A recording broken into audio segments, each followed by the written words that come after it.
మంత్రివర్గ విస్తరణలో కాంగ్రెస్ సామాజిక న్యాయం పాటించిందన్నారు పార్టీ నేతలు. గత బీఆర్ఎస్ ప్రభుత్వం చేసిన అవినీతి కేసుల్లో ఫోన్ ట్యాపింగ్ అయినా కాళేశ్వరం కేసైనా చట్టం తన పని తాను చేసుకుని పోతుందన్నారు నేతలు.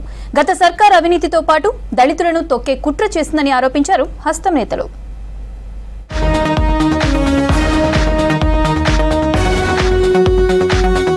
కుల వ్యవస్థ లేనిదే భారతదేశం లేదన్నారు పీసీసీ చీఫ్ మహేష్ కుమార్. కుల వృత్తి లేకపోతే సమాజానికి విఘాతం కలుగుతుందన్నారు. మనం కట్టే కట్టడాలు భవిష్యత్తు తరాల కోసం కట్టుకోవాలన్నారు. అందుకే నిజామాబాద్ లో గౌడ భవనం నిర్మిస్తున్నామన్నారు.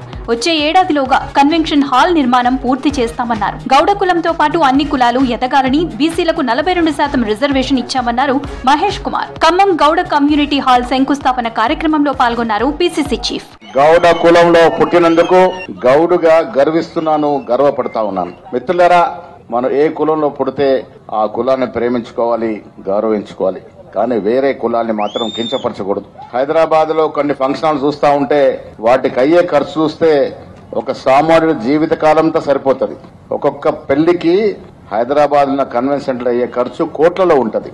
ఇక్కడ బీదవారికి ఉపయోగపడే విధంగా ఒక కన్వెన్షన్ హాల్ కట్టి తక్కువ ధరలో బీద ఒక రివార్డ్కి నిర్ణయం చేసినందుకు అది హర్షించదగ్గ విషయం.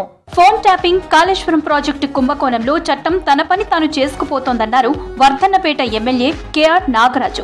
అవినీతి పరులు ఎవరున్నా జైల్లో ఊజలు లెక్క పెట్టాల్సిందేనని, తిన్నది కక్కిస్తామని హెచ్చరించారు. తెలంగాణ రాకముందు కేసీఆర్ కుటుంబ ఆస్తులు ఎంతని ప్రశ్నించారు. ఇప్పుడు వీళ్లతో పాటు బీఆర్ఎస్ నాయకుల ఆస్తులు బయట పెట్టాలన్నారు.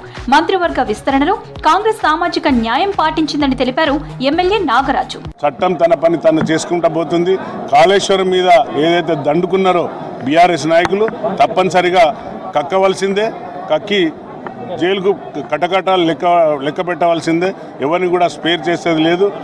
ప్రభుత్వం ఏదైతే అధికారులను నియమించిందో, ఎంక్వైరీ కమిటీ ఏదైతే ఉన్నదో వాళ్ళు కరెక్ట్గా పనిచేసుకుంటా పోతున్నారు.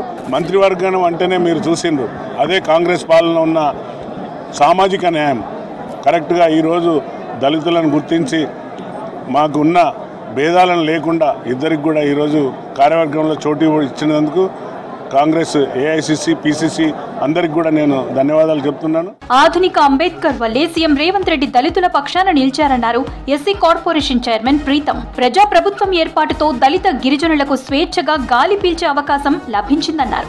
అడ్లూరి లక్ష్మణ్, వివేక్ లను కేబినెట్ లోకి తీసుకోవటం అంటే సాధారణ కార్యకర్తలకు కాంగ్రెస్ అధిష్టానం సీఎం రేవంత్ రెడ్డి ఇచ్చిన గౌరవం అన్నారు. కానీ 10 ఏళ్ల బీఆర్ఎస్ పాలనలో దళితుల గొంతు నొక్కే ప్రయత్నం జరిగిందని ఆరోపించారు ప్రీతం. ఏ కులమోలైనా, ఏ మతమోలైనా ఎన్నుకోబడ్డ ప్రతి ఒక్క నాయకుడు మా దళిత నాయకుడిని అధ్యక్ష అని పిలవాల్సిన గర్వం తెలంగాణ రాష్ట్రంలో ఏర్పడ్డది.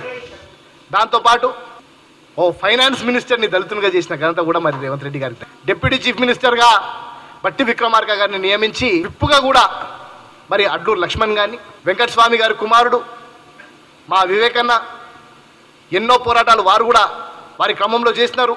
అటువంటి వారు కూడా ఈరోజు మంత్రివర్గంలో స్థానం దక్కింది.